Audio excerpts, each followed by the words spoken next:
ecomedios.com. Seguinos en Twitter, @ecomedios1220. Desde el día 1 estamos transformando y no paramos, porque tenemos un plan: seguir mejorando la calidad de vida de todos nosotros. La transformación no para. Buenos Aires Ciudad. Conoce más en buenosaires.gov.ar/transformación. Voy es la primera red de estaciones de servicio low cost del país y nació en Junín. Voy es energía accesible, energía posible, energía de calidad. Pasá por Voy en Avenida San Martín y General Paz y carga combustible al mejor precio. Para más información, ingresa a www.voyconenergia.com.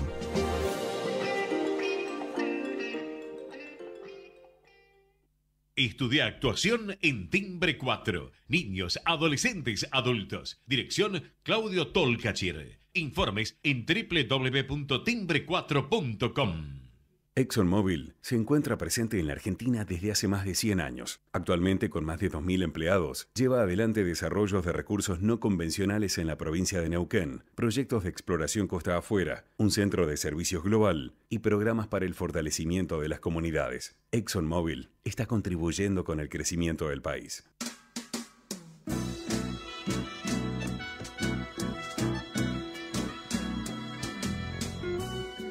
Entrevistas con los protagonistas de la política, la cultura, el espectáculo, la música y el deporte.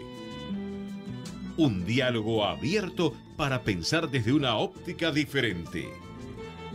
Voces y Memoria, los martes de 20 a 21 con la conducción de Hernán Dobri. A noite fecunda, os gritos do seu sangue. Buenas noches, bienvenidos a una nueva emisión de Voces y Memorias. Hoy nos acompaña un periodista, un médico neurólogo y músico. A los 9 años empezó a estudiar guitarra y luego piano.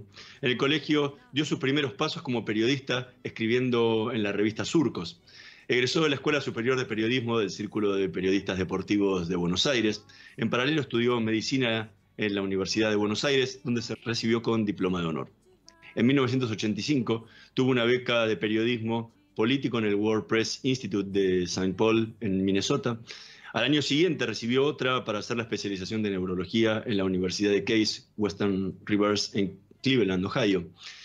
En periodismo comenzó su carrera cubriendo deportes en radio. Trabajó en un montón de medios, en algunas radios como El Mundo, la Radio de la Ciudad, Del Plata, La Red, Nacional Clásica, Mitre, Amadeus, Continental, Rivadavia. En televisión ha conducido programas en TN, Canal 13, entre otros. En gráfica escribe actualmente en Perfil y también lo ha hecho en Clarín. Integró la Asociación para la Defensa del Periodismo Independiente de la República Argentina y es miembro de la Academia Nacional de Periodismo. Entre sus libros se destacan Enfermos de Poder, La salud de los presidentes y sus consecuencias, Los últimos días de Eva, Historia de un engaño, La sorprendente historia de los vicepresidentes argentinos, Los secretos de los últimos días de Perón, Secreto de Estado, La salud de los papas y el más reciente, La salud de Diego, la verdadera historia. Ha ganado numerosos premios como el Martín Fierro, el Conex, el Santa Clara de Asís, el Broadcasting, el New York Festivals y el Rey de España. Hoy nos tomamos un café con Nelson Castro. Muchísimas gracias por estar con nosotros. ¿Qué tal? ¿Cómo estás, Hernán? Un gusto. Gracias por la generosa presentación. A tus órdenes. Publicaste hace poquito un libro sobre la salud de Diego Maradona. Primero, venís escribiendo libros sobre la salud de diferentes, de los papas, de los vicepresidentes. ¿Qué te atrajo especialmente de abordar algo tan traumático como la historia de Maradona? Porque creo que debe ser, de todos los personajes que escribiste, el que tiene mayor cantidad de eventos de salud. Sin duda. El hecho, obviamente, de tratarse de una personalidad pública de la trascendencia mundial de Maradona, ¿no es cierto? Y el hecho de ver lo que su salud, afectada por sus adicciones, tuvo que ver, lamentablemente, no solamente con su final, sino con la autodestrucción de su persona, que afectó lo que era su pasión, el fútbol. Maradona pudo haber jugado hasta los 40 años de no haber tenido adicciones. Tenía un físico privilegiado. Pudo haber jugado hasta los 40 años, a lo mejor no en el Bayern Múnich, pero en clubes de competencia importante. Y pudo haber tenido otros roles importantes en el fútbol, con la proyección que el fútbol tiene.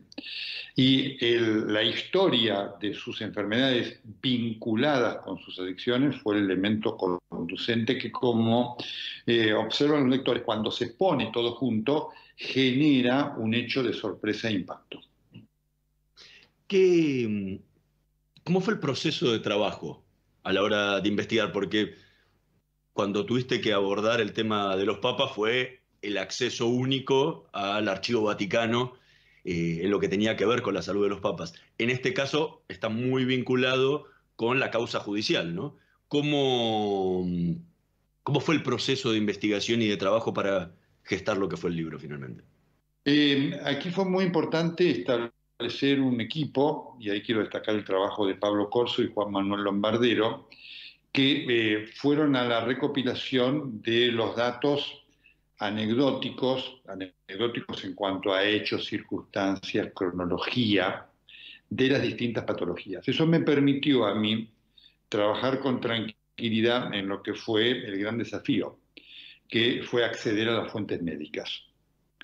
Y nosotros accedimos a todas las fuentes médicas que tuvieron que ver con la vida de Maradona. Los únicos que no aceptaron hablar fueron el doctor Leopoldo Luque y la doctora Mónica Kosachov, pero en este caso, y allí estuvo el valor, entre otras cosas, del equipo que me acompañó, el acceso a los registros judiciales, documentos, historias clínicas y demás, permitió conocer claramente cuál había sido el rol de ellos en toda esta historia.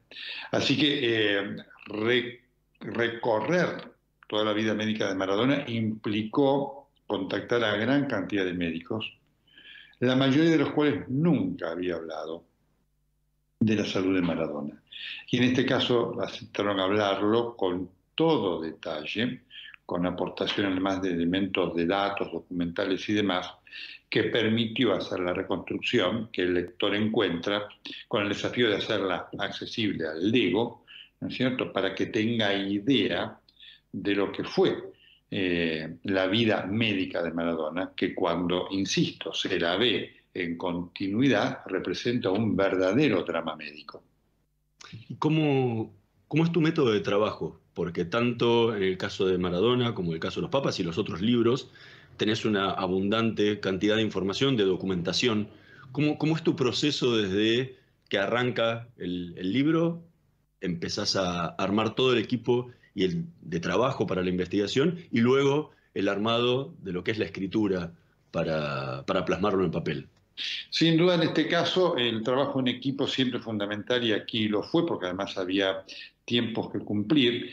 Estaba claro que era un libro realizable en corto tiempo en la medida que tuviéramos acceso a las fuentes, y como las tuvimos, eso exigió un trabajo muy metódico, ¿no? Tanto en la recopilación de datos, en la preelaboración de los datos, por eso ahí destaco el trabajo tanto de Juan Manuel Lombardero y de Pablo Corso, porque obviamente ellos, una vez que recopilaban los datos, venía el material preelaborado y yo ya trabajaba sobre eso, y eso facilitó muchísimo, porque entonces yo me pude dedicar al tema central, que era lo médico. Lo médico me tocaba a mí hacer las entrevistas, y después no solamente bajarlas, sino armarlas, darle forma sintáctica y demás, y bajarlas al llano. Así que fue un trabajo que se pudo hacer porque hubo metodología. Todos los días, en equipo estuvimos trabajando en el libro, horas, 3, 4 horas, unos más, unos menos, pero hubo un trabajo de todos los días, incluyendo sábados y domingos. ¿Qué sentís cuando te sentás a escribir? Siento un desafío doble. Al margen de una enorme, se genera con estas historias, me ha pasado en cada uno de los libros, como estas historias tienen increíblemente una característica casi novelesca. Eso la trama te atrae como la atrae al lector, ¿no? Uy, ¿puedo contar esto? ¿Cómo lo cuento? ¿Qué esto? ¿Qué aquello? ¿Qué tomo? ¿Qué dejo? ¿Qué no dejo? Y demás. Así que es un elemento de enorme intensidad y de creciente intensidad. En la medida que la trama se va armando, el interés aumenta. Y van apareciendo siempre cosas que vos decís, bueno, esta es la trama central. Uy, pero necesito completar con esto. Apareció aquello. Hay que buscar aquello otro. Así que es un trabajo de orfebre apasionante. Cuando terminás un capítulo o el libro, ¿se lo das a leer a alguien? ¿Alguien que tenga una visión crítica y te remarque cosas? Sí, sí, efectivamente el trabajo de los editores, y aquí destaco el trabajo de Ana Laura Pérez y de Mercedes aquí, fue muy importante porque te da al margen de la lectura que hacíamos nosotros, ¿no? Digamos, eso te da la visión del interés. Cuando el editor te dice esto me interesa, vos ya sabes que estás en el camino correcto, ¿no? Así como, ese es el primer elemento. Pero más, digo, más allá de los editores, que son obviamente los que pasan el tamiz del libro, ¿no? Pero uno siempre tiene a alguien de confianza que dice, léelo, a ver qué te parece. Sí, sí, por supuesto. Yo tengo ahí 2 o 3 personas amigas que claramente pusieron, cuando conocieron lo que íbamos mandando, a uno no le manda todo, pero le vas mandando, digamos, fragmentos, te dicen, esto realmente es interesante y es impactante. Sí, efectivamente esto lo hago siempre y para mí es un reflejo importante. Siempre le pregunto, ¿esto que estamos contando te resulta de interés? Sobre todo cuando estás contando hechos, ¿cierto? De personalidades. Hay tanto escrito sobre Maradona que este era un enfoque muy particular, porque nosotros entendemos que esta va a ser la obra sobre la cual las futuras biografías van a trabajar también como referencia, ¿no es cierto? Así que obviamente a nosotros nos interesaba saber si esto interesaba, porque vos podés decir esto me resulta muy interesante y ahí después te dice, mira, no le interesa a nadie. Así que sí, esos 3 referentes siempre están y por supuesto dieron luz verde para decirme, Nelson, esto es muy interesante. ¿Qué sentís cuando terminaste el libro? Bueno, primero un alivio, porque terminar un libro, digamos, el creyendo que representa la parte final del libro, cuando te vienen las correcciones, esto, aquello y demás, y ver y lo otro, y falta esto, y mirá, ojo, faltó recorregir esto y demás, es realmente intenso, casi se transforma en un trabajo obsesivo. Así que uno se siente con la enorme alegría de terminar y un alivio que va a decir, ya pasó. Y cuando lo recibís y lo lees las páginas ahí. Sí. Una de las cosas que siempre hago, a mí, oler la tinta recién salida. Siempre lo tienen todavía, pasa que es en impresa. Así que sí, claro. Es tocar algo salido de vos, ¿no? Esto que se dice, el libro es como un hijo. Bueno, es algo muy propio y es una sensación muy linda de gran felicidad. Estamos conversando con Nelson Castro. Vamos a escuchar el primer tema que eligió para esta noche de Voces y Memorias, La Donna Immobile de Giuseppe Verdi en la voz de Luciano Pavarotti.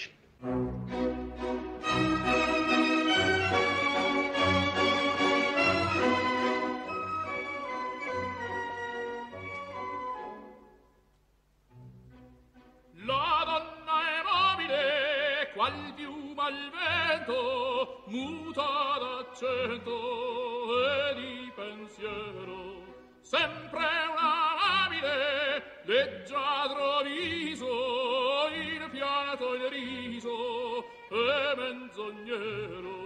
La donna è mobile, qual piuma al vento, muta d'accento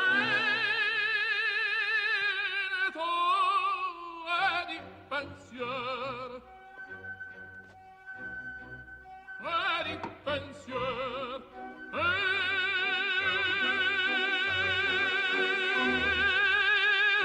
di pensier.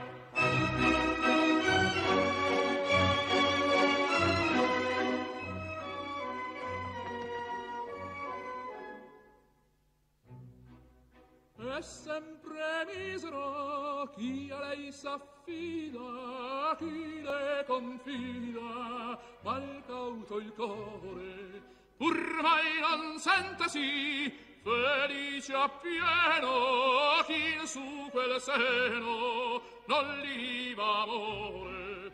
La donna è mobile, qua più malevento, muta l'accento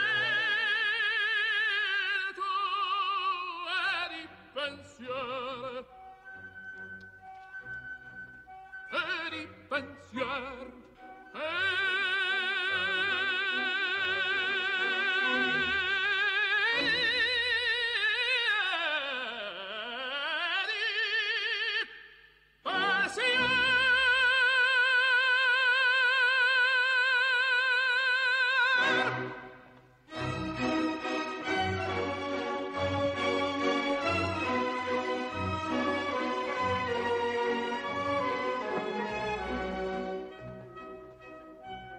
Escuchábamos La donna immobile de Giuseppe Verdi en la voz de Luciano Pavarotti, tema que eligió Nelson Castro para esta noche de Voces y Memorias.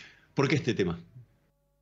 Bueno, por lo que representa musicalmente, ¿no? Una de las cumbres de Verdi, y porque, al margen de ser muy bonito, porque es muy linda la historia, ¿no es cierto? Verdi había compuesto Rigoletto y el tenor le decía, bueno, maestro, falta el aria para que yo me luzca, ¿no? Y entonces Verdi la compuso y él tuvo noción de que La donna immobile iba a ser famosa mundialmente. Si Verdi viviera con esa aria sería un rockstar, ¿no es cierto? Y entonces él le pidió, por favor al tenor, le dijo, mire, cántela solamente en el ensayo general, ¿no? Porque si no me vuelve loco. Y después, una vez que cantó y pasó la fama, Verdi a cada lugar que iba era una de las arias que escuchaba, y a Verdi eso le fastidiaba. Esta es una anécdota muy famosa donde él le dice a un director de orquesta, por favor, sáqueme esto que no lo tolero más, porque él había llegado a un hotel ahí en Roma y la banda municipal había tocaba La donna immobile con un tenor que él no conocía. Entonces Verdi llamó al conserje del hotel, sáqueme esta gente de acá. Así que es una anécdota muy divertida, ¿no? de esta celebérrima y bellísima aria. Con los libros y con tu trabajo en perfil, te volcás a la gráfica, al papel. Pero diariamente estás en televisión, estás en radio. ¿En cuál de los tres géneros del periodismo te sentís más cómodo?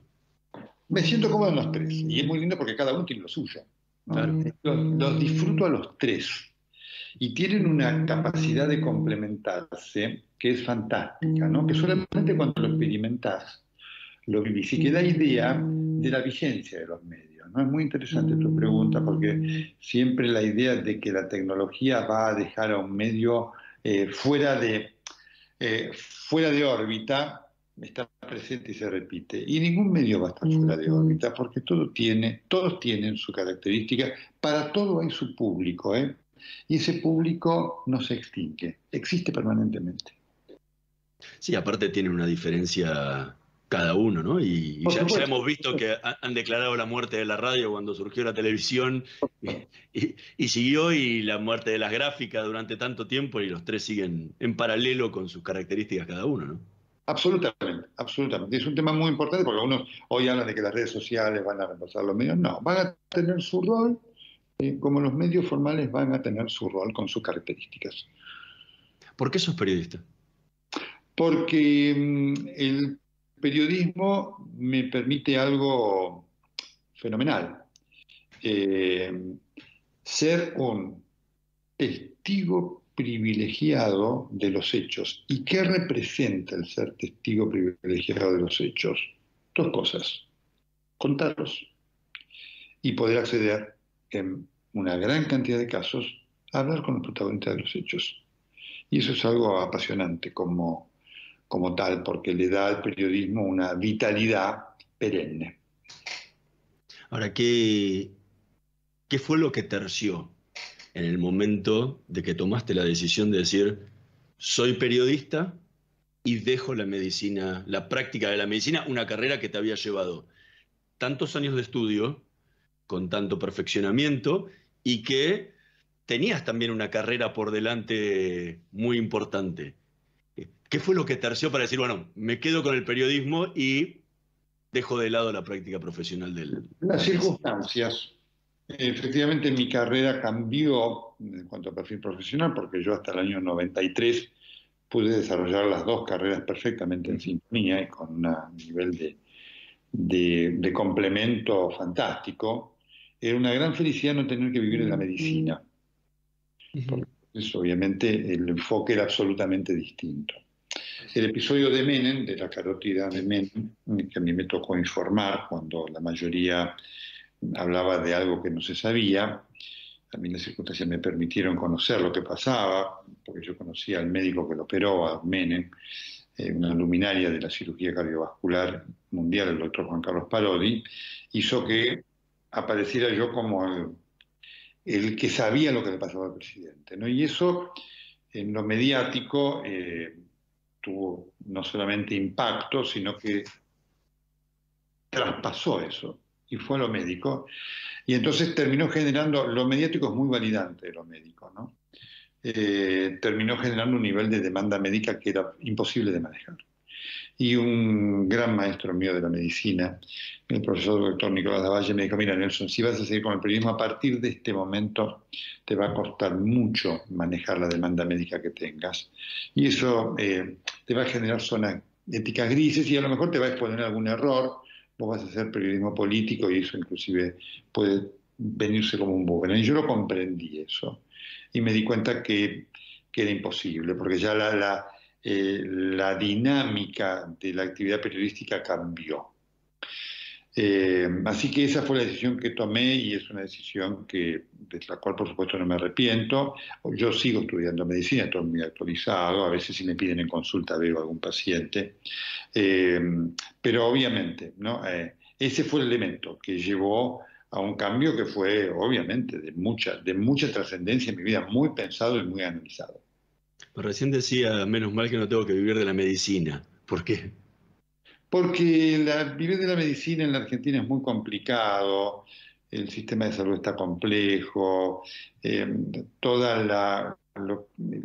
médico... Yo venía, acordate, de mi formación en los Estados Unidos, en donde la forma de trabajo es absolutamente distinta, ¿no es cierto? Uno trabaja en un lugar y está allí todo el día, no tenés que estar corriendo de un lugar para otro y demás, y eso te permite una mejor calidad. Hoy el médico en Argentina está sometido a un proceso de pluriempleo que no es el ideal para el ejercicio de la profesión, ¿no es cierto? Y por eso yo admiro mucho a los médicos argentinos, porque tienen que trabajar en condiciones que en la mayoría de los casos distan de ser las ideales.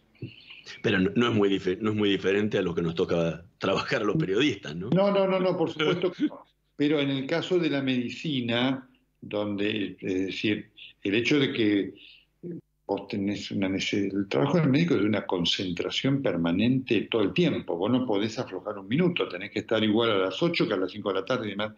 Es un elemento que complica muchísimo digamos, la manera de ejercer la medicina, por lo menos la manera para la cual yo me había preparado a ejercer la medicina. Recién decías de lo que te había formado en Estados Unidos y cómo es la forma de trabajar allá. ¿Tenías ofertas allá? ¿Por qué decidiste volver a Argentina? Porque yo me fui para Bolivia. Yo tuve una oferta, porque yo tengo la reválida dada. Tengo 2 reválidas dadas en Estados Unidos. La primera para ser becario y después, cuando era becario, me ofrecieron quedarme, así que di la reválida para tener ya la licencia permanente. Pero yo me fui para volver a la Argentina. Una cosa que cuando le comentaba... Yo tuve un gran jefe, el profesor Maurice Victor, que fue una luminaria también de la neurología en los Estados Unidos, un nombre de nivel internacional. Se estudia, uno de los libros en los cuales estudiamos los neurólogos, uno de sus libros. Digamos, yo me fui, él me decía, pero ¿cómo te vas a volver a la Argentina? Bueno, volví. Así que me fui con esa decisión de la cual no me arrepiento, por supuesto. ¿Pero en ese momento ya estaba en mente volcarte al periodismo? ¿O era volver para ser médico? Yo, por eso recién lo mencionaba, yo me especialicé en las 2 profesiones en los Estados Unidos.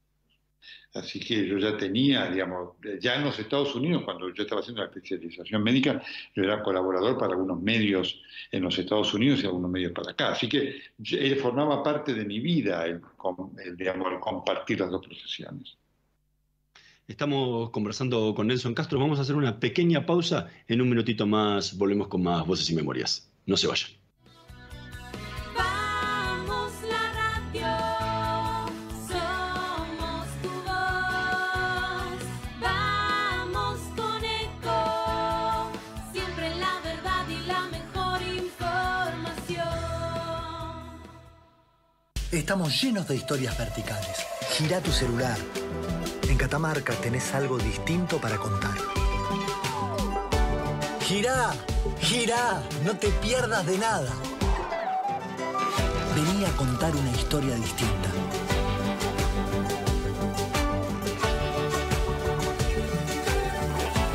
¿Querés descubrir algo distinto? Girá y vení a Catamarca. Cuidar es la herramienta digital del Ministerio de Salud. Descargala en tu celular a través de tu App Store o Google Play y carga tus datos. La aplicación te permite hacer un autodiagnóstico, acceder a tus certificados y consultar el resultado de tu hisopado. Ahora podés acceder a la información provista por el Ministerio de Salud y ver tu diagnóstico COVID-19 de forma rápida y sencilla. App Cuidar. Sigamos cuidándonos. Gobierno del Pueblo de Merlo. Intendencia Menéndez. Informate en ecomedios.com. Seguinos en Instagram, @ecomedios. Voces y memoria. Una hora con los protagonistas de la política, la cultura, el espectáculo, la música y el deporte para pensar desde una óptica diferente.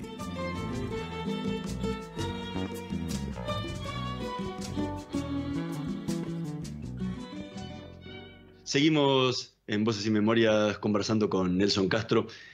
Recién hablábamos un poco de lo que fue tu carrera médica, pero tenés una tercera carrera en paralelo, que es la de músico.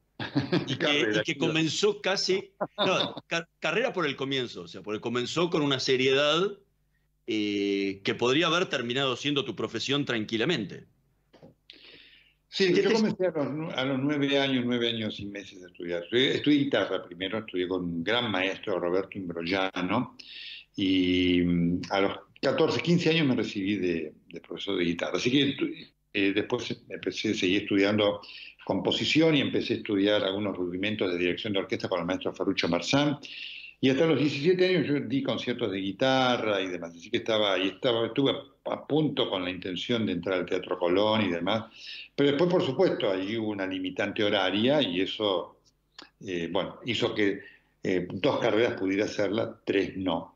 Pero la música forma parte de mi pasión, así que después ya empecé a estudiar el piano, cada tanto tomo clases de dirección de orquesta y luego con enorme placer, ¿no? Yo todos los días estudio el piano, toco una hora de piano y eso para mí es un cable a tierra fenomenal, ¿no?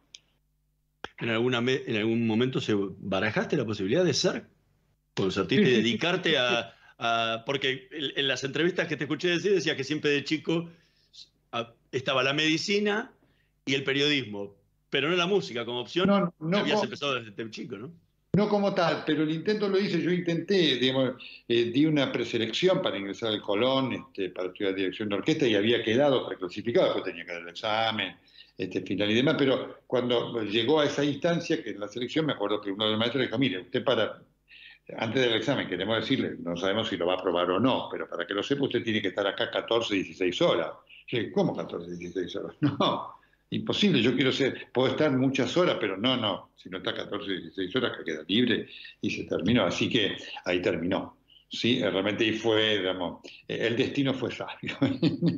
¿Y qué te llevó a...? Porque, o sea, en todos lados te tienen con la imagen de pianista, pero tu formación fue de guitarrista. ¿Qué te llevó al cambio de la guitarra al piano? Sí. Bueno, yo cuando empecé a estudiar composición y demás, empecé a estudiar piano. Obviamente el piano era muy importante para estudiar armonía, contrapunto y demás. Así que, digamos, me gustó y naturalmente después se fue llevando al piano por los repertorios y demás. Muchas cosas que tocaba en guitarra eran originales de piano y dije, bueno, quedó en eso.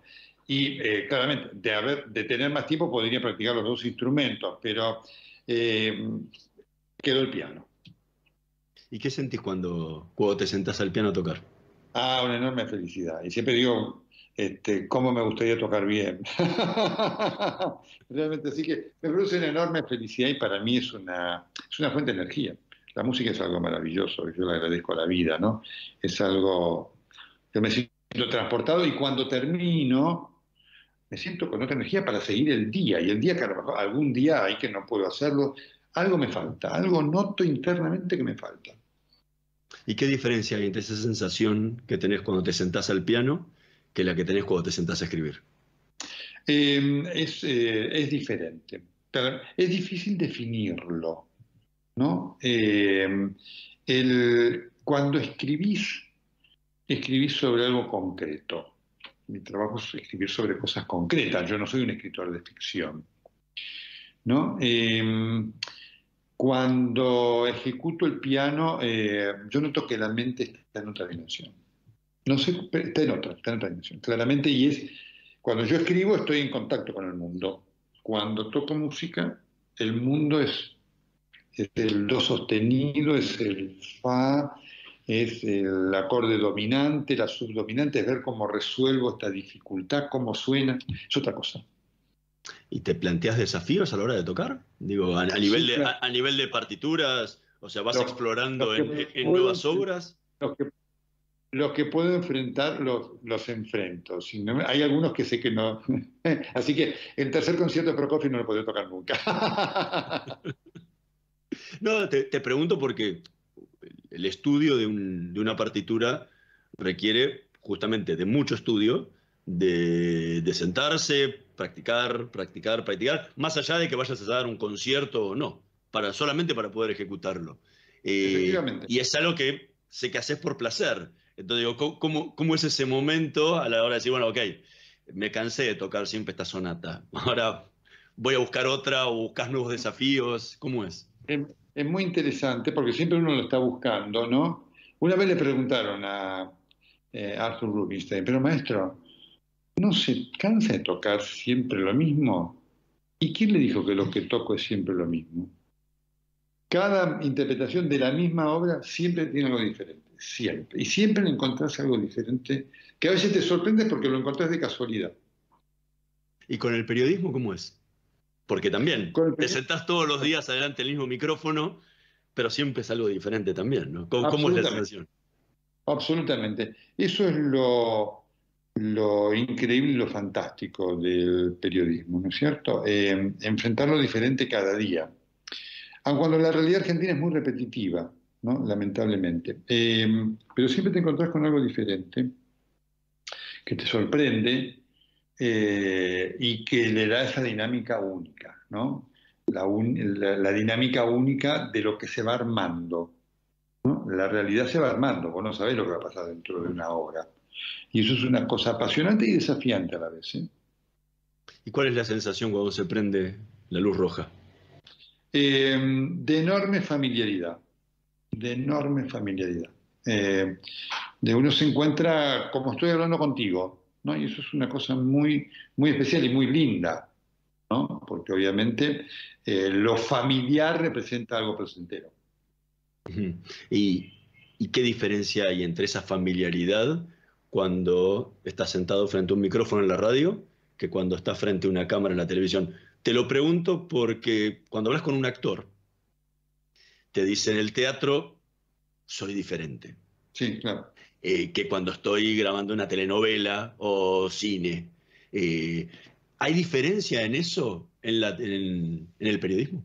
Sí, por supuesto, por supuesto. La radio tiene un nivel de naturalidad, está muy bien el ejemplo con el teatro, ¿no es cierto? De naturalidad mucho más fuerte que la televisión, donde primero tenés que estar maquillado, ¿no? Después tenés las luces, después tenés esa cámara, es decir, tenés otro ámbito, ¿no? Que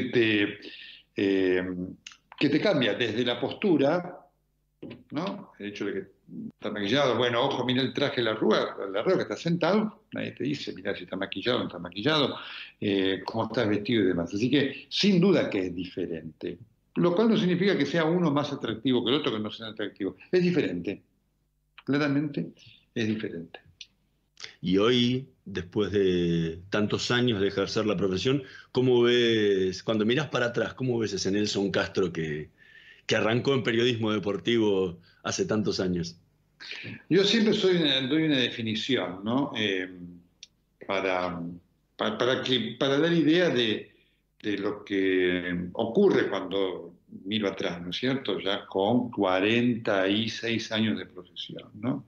Siempre digo, soy el que quise ser, ¿no? Y, digamos, muchas de las cosas que me han tocado a lo largo de mi vida son sueños que tuve.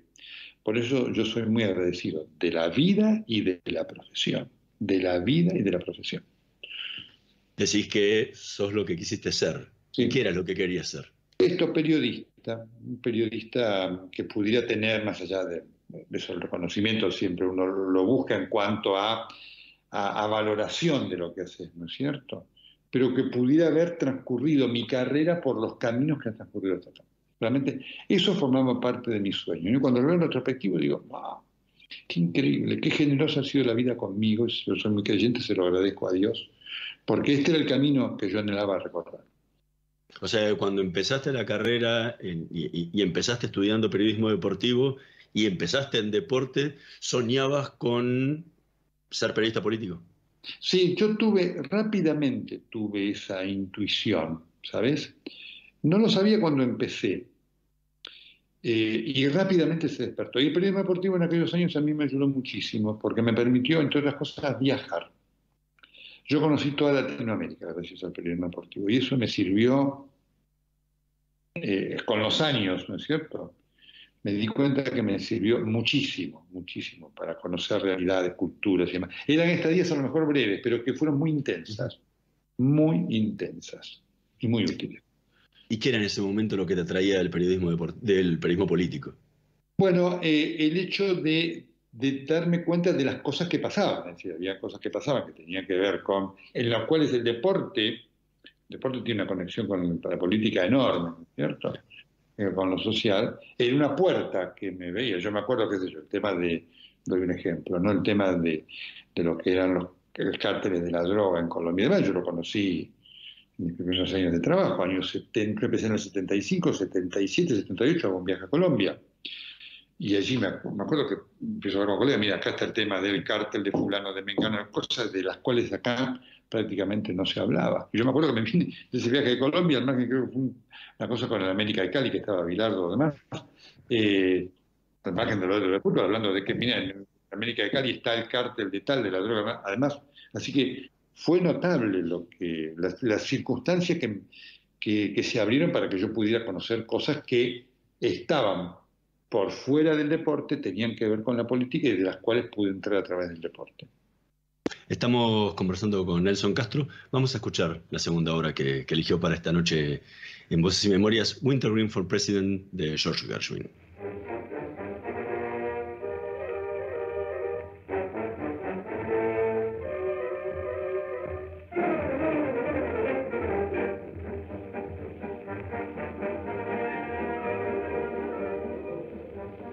Being played by the orchestra is Wintergreen for President, and it's also from the musical satire Of Thee I Sing. This tune, along with Cuban Overture, will be featured in our next show Friday at the same time.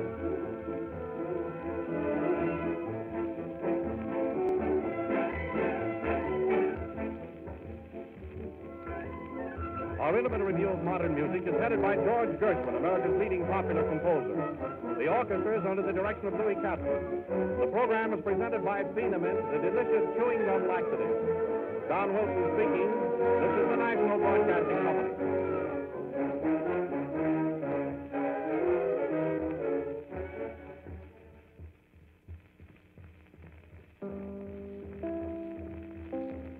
Escuchábamos Wintergreen for President de George Gershwin, obra que eligió Nelson Castro para esta noche de Voces y Memorias. ¿Por qué esta obra particular de Gershwin? Es una obra muy interesante porque pertenece a la comedia musical Of Thee I Sing, que es una parodia de la corrupción política que hace George Gershwin, que tiene dos comedias musicales vinculadas con un ciertamente político. Una es Of Thee I Sing y la otra es una secuela, ¿no? En las cuales termina de completar esta idea de que alrededor de la política hay mucha corrupción. Y esta es una de los segmentos característicos, ¿no? Que reproduce un acto de campaña electoral. Y recién hablábamos de tus diferentes facetas de formación, y todas surgieron en tu infancia, ¿sí? En una infancia muy movilizada por las cuestiones de salud que te tocó vivir. ¿Qué te pasó cuando estabas en el Instituto de Educación Argentina Nuestra Señora de Luján y empezaste a escribir en esa revista Surcos? Bueno, apareció esta vocación. Yo empecé a escribir porque el director de la revista, un gran maestro, el maestro José Rómulo Álvarez, dijo, bueno, mira, vamos a buscar alumnos que les guste escribir. No, yo era un buen alumno, y entonces me llamaron, y de repente es como que apareció algo que vos no sabías que estaba, y se despertó esta pasión por el periodismo. Así que eso fue a los 11 años. Yo a los 12 años le decía a todo el mundo que quiero ser periodista y médico. Ya tenía esas vocaciones definidas, ¿no? Así que el colegio fue fundamental, fue muy importante para eso.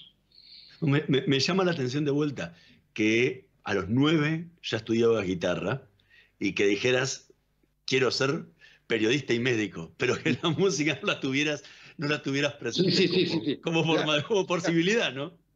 Efectivamente, la música apareció, digamos, yo te diría a partir de los 13, 14 años. Mi carrera en el conservatorio fue una carrera, yo te diría, de dos partes. Los primeros años, sí, mucho, y era la insistencia de mi mamá, mi papá y demás. Y de repente, a los 13 años, apareció mi pasión por la música, ¿no? ¿Qué me pasa? Un día escuchando El lago de los cisnes. No me digas por qué.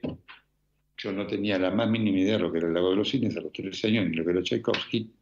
Escuché esa música y dije, ¿qué es esto? Y fue una cosa así, también se abrió una ventana de una pasión que yo no conocía, ¿no? Y ahí empezó, digamos, mi pasión musical real, que se mantiene hasta el día de hoy, que le agradezco. Pero fue así, es muy puntual. Yo lo tengo muy bien identificado. Recién hablabas de la influencia de tu mamá a la hora de entrar en el mundo de la música. ¿Qué pensaban cuando vos le decías, quiero ser periodista y médico? Dos cosas que hace 50 años atrás la medicina estaba bien vista, pero el periodismo no. Mira, tanto mi mamá como mi papá tenían una gran, digamos, vocación por la música. Yo le agradezco a mi mamá y a mi papá fundamentalmente dos cosas. Primero, nunca me sobreprotegieron, a pesar de que habían sido mis enfermedades, y eso fue muy bueno. Y segundo, confiaron en mí. Ellos confiaron en mí. Ellos sabían que, bueno, si yo quería hacer eso, sabían que lo iba a hacer. No, obviamente yo les interesaba decir, bueno, mira, periodismo, no sé, qué sé yo, pero bueno, vas a estudiar medicina, ¿no? Así que ellos confiaron en que yo iba a hacer las dos cosas, y eso para mí fue muy importante, porque me quitó un peso de encima, ¿no es cierto? Así que yo nunca tuve, a mí me gustaba estudiar, obviamente, ¿no? Así que nunca tuve en cuanto a ellos, bueno, ¿te parece que vas a hacer esto, lo otro? ¿Vos querés hacer? Sabemos que lo vas a hacer. Y eso para mí fue enormemente importante, ¿no? Porque lejos de crearme una carga, me dio una tranquilidad de decir, bueno, sé que puedo hacer lo que yo quiero, y lo que yo quiero es esto. Recién lo comentabas lo de los comienzos en la revista Surcos y que te gustaba escribir. ¿En algún momento pensaste o te planteaste la posibilidad de escribir ficción y que no fuera periodismo? Sí, hace unos años me lo planteé y fue muy divertido porque había yo pensado una trama que le iba a llevar a la editorial y llegó a mi mano un gran libro de Sebastián Fitzek que se llama Terapia, que si no lo leíste te lo recomiendo. Y cuando lo leí dije, es lo que yo pensé. No lo voy a spoilear, cuando lo leas vas a ver que es un libro que tiene fundamentalmente... Así que, pero por supuesto yo no podría haberlo escrito tan bien, así que ahí se terminó. Uno de mis proyectos de ficción, sí. No, porque aparte estás trabajando con muchísimos temas que dan para la ficción, ¿no? Por supuesto. O sea, cualquiera de tus últimos libros tranquilamente podría haber sido una novela o varias. Efectivamente. Ese es el otro problema, digamos. Tiene tanto de ficcional la realidad que escribo que vos decís, ¿cómo supero esto?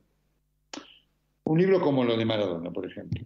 una historia de esta. ¿Cómo la superas con la ficción? Es muy difícil, ¿eh? Es muy difícil. Sí, sí, incluso los libros de los papas. O Sí, sea, por donde supuesto. cada uno de los capítulos podría ser una novela. Por Sin supuesto. ningún problema. Por supuesto. En lo que tiene que ver con la literatura, o sea, con los libros que escribís, en algún momento te escuché decir en una entrevista que si tuvieras más tiempo, te gustaría escribir más libros que tenés pendientes. ¿Cuáles son esos que te quedan? No vamos a quemar las ideas, ¿no? Exactamente, así que eso te lo iba a decir. Quiero decirte esto, ¿no es cierto? Son proyectos que tienen que ver con personajes de importancia histórica y con historias que todavía no se conocen de muchos de estos personajes. Muchas vinculadas con la salud de los grandes personajes es una beta del conocimiento de los personajes y de la historia fenomenal. Y tengo 2 o 3 proyectos en ese contexto en los cuales estamos trabajando para ver si los podemos realizar. O sea, siempre vinculado a la salud. Sí, porque la salud te permite una visión diferente de la historia, o mejor dicho, te permite un acceso diferente a la historia. Este es el concepto. Y te permite comprender cosas de la historia que a veces, si no tenés en cuenta el tema de la salud, no los entendés.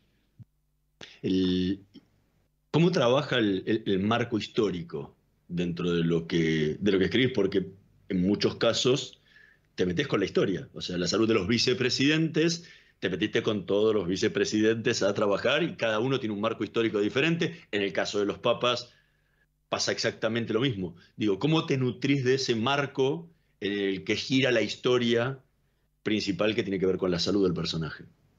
Bueno, es interesante porque efectivamente lo que tenido el marco, es decir, bueno, pasó esto.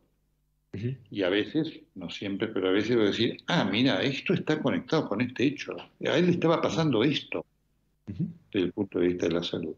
Entonces, una de las cosas que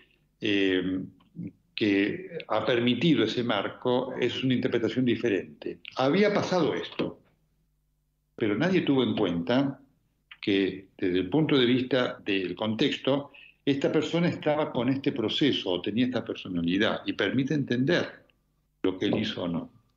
Así que esto es una de las cosas que veo y que muchas veces me lo han transmitido personas que habían escrito sobre los hechos a los cuales yo encaré desde el punto de vista de la salud, es decir, contando lo que estaba pasando con la salud en ese momento. Así que es muy interesante, muy enriquecedor y muy útil para comprender hechos que a veces son incomprensibles. Pero eso requiere una lectura bibliográfica muy grande. Por supuesto. Bueno, ese es mi trabajo, ¿sí? Obviamente. La pregunta del millón es, ¿conducís radio? ¿Conducís televisión? ¿Tenés el proceso de escritura? ¿Tenés que leer la bibliografía? ¿Tenés que hacer entrevistas para los libros? ¿Tocas piano todos los días? ¿Cuándo dormís? ¿Cómo haces todo eso? 6, 7 horas. Mira, es un elemento al cual yo le agradezco mucho lo que ha sido la formación en mi vida. Haber tenido una diversidad de intereses obliga que obviamente uno deba administrar el tiempo, ¿no es cierto? Y eso a mí me ayuda mucho. Yo cuando hacía las 2 carreras en la facultad, yo sabía que tenía que estudiar todos los días, porque digamos no tenía después 20 días antes del examen de la facultad para estudiar lo que no había estudiado. Era imposible. Entonces, eso me dio metodología. La metodología ayuda mucho. Y cuando la tenés incorporada, haces todo naturalmente. Para mí, el día saber que de 8 a 10 tengo que hacer tal cosa, y de 10:30 a 12:30 tal cosa, y de 12:30 forma parte de mi rutina desde los 18 años. Nelson Castro, muchísimas gracias por habernos acompañado en esta noche de Voces y Memorias. Fue realmente un gran placer haber podido conversar contigo. Del mismo modo para mí, hermosa entrevista que te agradezco mucho. Un saludo muy afectuoso para vos. Nosotros nos vamos a reencontrar la próxima semana en la operación técnica Carlos Heinze y Gerardo Subirana. En la edición Javier Martínez. Nos vemos la próxima semana. Chao. Desde el día 1 estamos transformando y no paramos, porque tenemos un plan, seguir mejorando la calidad de vida de todos nosotros. La transformación no para. Buenos Aires Ciudad. Conoce más en buenosaires.gov.ar/transformación. Voy es la primera red de estaciones de servicio low cost del país y nació en Junín. Voy es energía accesible, energía posible, energía de calidad. Pasá por Voy en Avenida San Martín y General Paz y carga combustible al mejor precio. Para más información, ingresa a www.voyconenergia.com.